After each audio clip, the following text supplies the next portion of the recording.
Okay, folks, it's your buddy Mike Messier. This is the extended version. If you're here, if you want more information about this, the book club, the next chapter, Mike's Instant Movie Review. What did I think? The movie starts, and I think I did see the original one, 2018. I remember it in the preface of my memory.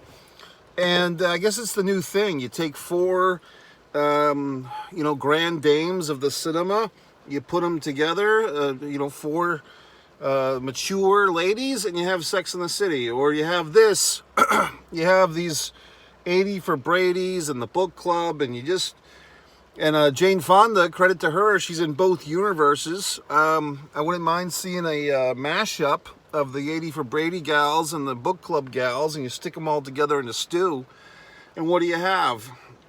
But these legendary actresses, what can you say? I mean, why do I see movies like this? They're obviously not really made for me, but I am a human being. I can accept the movie. Why do I go? It's like hanging out with your aunts, you know what I mean? They're going to talk about sewing circles and then the men and fucking, all the things that they're not supposed to talk about it, because Hollywood doesn't write movies for women like us with our ages, is what they'll say in the fucking interviews on the Jane Pauley show. But yet here we are. So I don't know. Yes, it's filmed. I mean, that's what these fucking franchises do, whether it's Sex in the City or anything else. Even going back to the Bad News Bears in Japan, if they run out of ideas, like actual ideas for the characters, they just stick them in a foreign country and see what happens. I would like to see, Jane Fonda and Steenburgen and fucking the other two, Bergeron and I get these universes mixed up. Lily Tomlin wasn't in this one. Diane Keaton. It would be funny if they all wrestled Antonio Inoki like the Bad News Bears did in Japan. But I don't know. I mean, the movie's okay. It just, how do I put it? It's just, was it great? Was it riveting? The last book club, I think, was a little more focused on an actual book. They were all kind of finger banging themselves about Mr. Grey and 50 Shades of Grey and all that shit. Kind of a little awkward that the book in that one was 50 Shades of Grey, and the actress who was, getting spanked and her bottom whipped and on her knees with a fucking bob in her mouth or whatever in the 50 Shades of Grey's movies is the daughter of Don Johnson, who's in the book club movie. So a little perverse, a little Hollywood, ish. But what can I say? I mean, I don't know. I was going to see Fast and the Furious 10 or Fast 10 or whatever the fuck. I decided to go to tomorrow night instead. I just felt like I wanted to see this movie. All the characters, all the actors and actresses are great. But it kind of felt like they were, I don't know, was phoning this one in a bit. It just felt a little bit like, okay. It felt like the actors didn't memorize their line. I mean, I don't know if they didn't memorize their lines, but I don't think they were given much direction. I think the director just let them do whatever the fuck they want.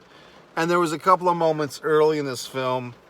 There's a sequence with Don Johnson and Diane Keaton, I believe, where the phone rings and then they kind of act very animated, and it just felt like the director is afraid to direct these actors. I don't know if you know what I'm saying, but basically because the stars are so big in this movie, the director does not want to have the presumption to tell them how to act or give them any advice. And it just kind of comes through that it kind of feels like this thing is kind of loose, if that makes any sense. Not really funny, not really. I mean, I didn't get that emotional about this fucking thing. I was kind of more glad when it was over. I've got nothing against any of the people in it. I mean, they're all wonderful human fucking beings, but the music I thought was probably my favorite aspect of it, because they had some, for instance, that Hall & Oates song, You Make My Dreams Come True. They had that in Italian, like some Italian cover of that, and of course with the the beat line, the do do do do do do do do. You could fucking tell what it was, even if you couldn't understand the lyrics. Also, the first 20, maybe not 20, maybe 10 or 15 minutes of this movie was another one of these, oh, the pandemic and quarantining was so tough, and we were on Zoom talking to each other. That's what I feared when the whole fucking pandemic happened. I feared that we'd have this, girth or this birth of these fucking post-pandemic movies where we have to sit through what we already know happened. Yes, we did Zoom. We couldn't see each other in person. We had to wear a mask outside. Yeah, we get it. We all lived through that shit. So I don't need to rehash that, okay? But they do, in case you forgot. You know what I mean? So it's like, look, we're all getting older. We're all getting closer to death. It's not fun. This movie's like, oh, everybody's got to fucking find romance. Oh, and an interesting thing, Candice Bergen's character, who I guess she's the slut of this group or whatever the fuck, she kind of has a fucking rendezvous with a gentleman. And I looked him up on Wikipedia. He was actually in Highlander, the very first Highlander. He was the guy, Castigiel, I think was his name, was kind of the Highlander, Christopher Lambert's Nash's friend, and Connor MacLeod of the Clan MacLeod, and I am immortal. He was the guy in the bridge that they kind of, hey, what's a big strong man like you afraid of a little boom boom? And then he gets his head sliced off by the Kurgan. So he's in this thing.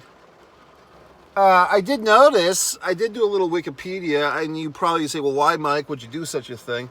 I did compare some of the actresses' ages to their male counterparts. Jane Fonda coming in at 85, Don Johnson 77. There are a couple in this.